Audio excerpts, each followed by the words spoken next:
going to have sometimes low moments when you won't want to get out of bed. You just want to stay there. At times you won't want to come out the house. It's hard living. Life is hard.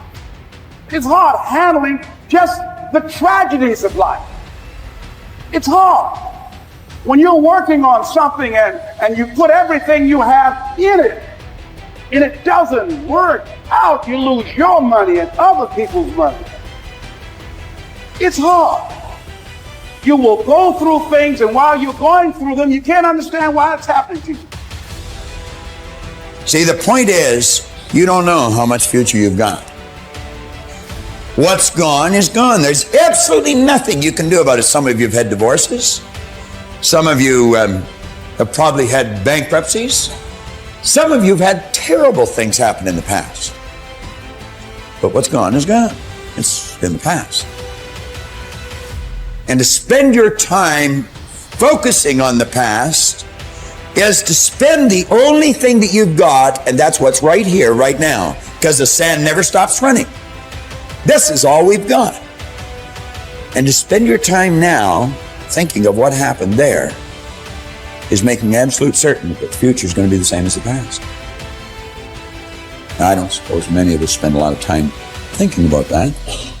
A lot of us spend a lot of time making that error. Now, you can either accept that or you can get to work. That's all it is. You just begin. You do the math. You solve one problem and you solve the next one. Whatever drama you may be dealing with, this is not the end of you. No matter what it is not the end. You can't quit now. And the only way out is through. All you do is you fall down, get back up again, fall down, get back up again, fall down, get back up again. That's how you win. You got to be bold in life, ladies and gentlemen. If you're not bold, if you're not standing up inside yourself, if you're not willing to call into being the highest and the strongest that's within you when you're facing life's challenges, life will trample you. But see, when you discover the truth of this goodness, this power that you have within you, that truth will set you free from ever being a victim in life. That truth will enable you to handle things with a level of equanimity that will surprise you. Getting unstuck means that you are going to start living life on your terms, rather than just gliding through every day on automatic. That you have a special power within. That you know that things are going to get better for you. You know that you can handle this. And because you want some different kind of results in your life, you've got to decide that I'm going to go all out. Now listen to me. I don't care what you're going through. If you're not dead, he ain't through with you yet. As long as you waking up, you still in the game. As long as you alive, you can still make it happen. As long as that breath in your nostril boot, you still in the game. You still can win. Now get your butt up. Why do you keep crying? Why me, God? Why did I get MS? Why did I get cancer? Why did my mama die? Why did I get fired? Listen, you got put through that because what that does, that tension produces greatness. Stop running from it and run to it. Lions don't cry. Lions don't give up. Lions don't quit. Lions hunt. That's what we do for a living. We turn tragedy into triumph. You'll never obtain any substantial measure of material wealth if you insist upon living your life as if you are looking back through your rearview mirror on your automobile. Nevertheless, it seems to be a very common error which many people have turned into a habit. Let the dead bury the dead. Let it go. I don't care how bad it was, let it go. 5 years from now, 10 years from now, when you look back in retrospect at that terrible thing that's happened, you're going to find it was probably one of the best things that ever happened to you. Advancement of all kinds is preceded by a crisis.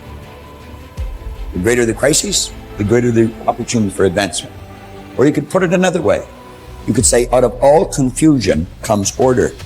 A higher degree of order than that which existed prior to the confusion. Because you see, the confusion was a learning state. Remember, I was pointing out that business is fun. It really is. I see business as a game. It's a game we're playing, and we play to win. And when we're winning, we're having fun. And when we're losing, we're learning. Let's treat both of the experiences exactly the same. They're learning experiences. Now we say, remember the old adage which says, let the dead bury the dead. Stop looking back on your life and worrying about the things which have already occurred and which you can no longer alter. That's like trying to change the time you got out of bed this morning. You're never going to be able to do it. That stands for eternity. You cannot go back and change it, since you cannot let it go. Pursuing that kind of mental activity will never lead to anything worthwhile, any worthwhile accomplishment in your life. You should understand, moreover, that all accomplishments in your life, you should understand, moreover, that all of the great achievers of the past have been visionary figures. They did with their life what, like Scott was saying, he does with his music. He heard it in here. They see their life in here. They're building visions of a great future. We've got a vision of a great company. We've already got a great company. We want a better one. We serve a lot of people. We want to serve more. And as we do, we receive greater rewards. Because when we receive greater rewards, we become more comfortable, more creative, and we can provide more service. It's a beautiful cycle that we're in. Looking into the past is a self-doom fulfilling cycle. You just keep getting it worse, worse, worse. We've all done it, so we know what it's like. These visionary figures were men and women who projected into the future, and they did not belabor over things which had already passed. They thought of what could be rather than what already was, and then they moved themselves into action to bring these things into fruition. If there were tips for success, everybody would have been successful. There are no tips for success. Only those who are not so successful, or those who are not successful, think somewhere if you read 10 points in a book, you're going to be successful. We need to understand this. If you want to be successful, don't seek success. What you seek is competence. If you enable yourself, and if you do something well, other people will say you're a success. If you think, I'm a success, it's foolish, isn't it? You're doing something, and you're doing it well. Other people in the town, or in the country, or in the world, people will say, oh, he is doing something really successful. They're looking up to you. That's fine. You look up to yourself. That's madness, okay? You don't seek success. You seek empowerment, you seek competence, you do it the best that you can do. You cannot do as well as somebody, but you can do the best that you can do. So if you do your best, if your best is good enough, the world will recognize. If it is not, you will be happy. So what does success look like? What does it take? Well, you know, I know family and friends who always have their breakfast on time. And after breakfast, of course, they must have coffee. After coffee, of course, they must light up a cigarette, sit there nicely, because they're trying to become peaceful. And then they will go to work, come back home exactly on time for lunch, eat lunch, rest for 1 or 2 hours, sleep, then evening have 1 tea, and then smoke, and then again go to work. And at 8 o'clock, 8:30, they're back home for dinner, and then maybe other things, drink and this and that and whatever. But those who have been very successful, either in music, sport, art, business, spiritual process, doesn't matter what, those people never know when they ate, when they slept, when they got afternoon rest. So those who are committed to being successful with whatever they're doing, one important aspect of their life is they're not settling down wherever it's a bit comfortable, because comfort will happen when they lower you too in the grave. Very comfortable you are, you know. Right now, it's about ensuring that there is profoundness of experience and there is impactfulness of activity. Because if they had given you a limitless amount of time, you could do all those things. Nothing wrong, I'm not against them. But they gave you such little time with such tremendous potential of being human. That's the problem for every one of you. Your life is precious, isn't it? It's a precious life. If something is precious, where do you want to invest this life?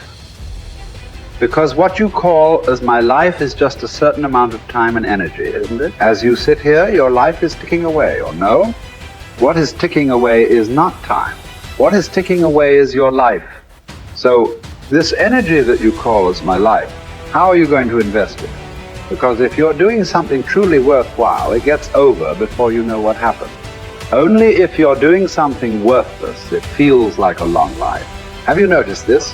On a particular day when you're very happy, 24 hours, poof. It went off like that, like a moment. You are miserable, 24 hours feels like 10 years. Have you not noticed this? So, only miserable people will have a long life. Joyful people, life goes away like that as if it's a couple of days. It passes away like that if you are creating what you really care to create. So, one thing that every young person should do is, without the influence of the peers of your own age group, without the influence of your professors and your parents, without any kind of influence, somewhere you must stay by yourself at least for 2-3 days and look at it. What is it that I want to invest this precious life into?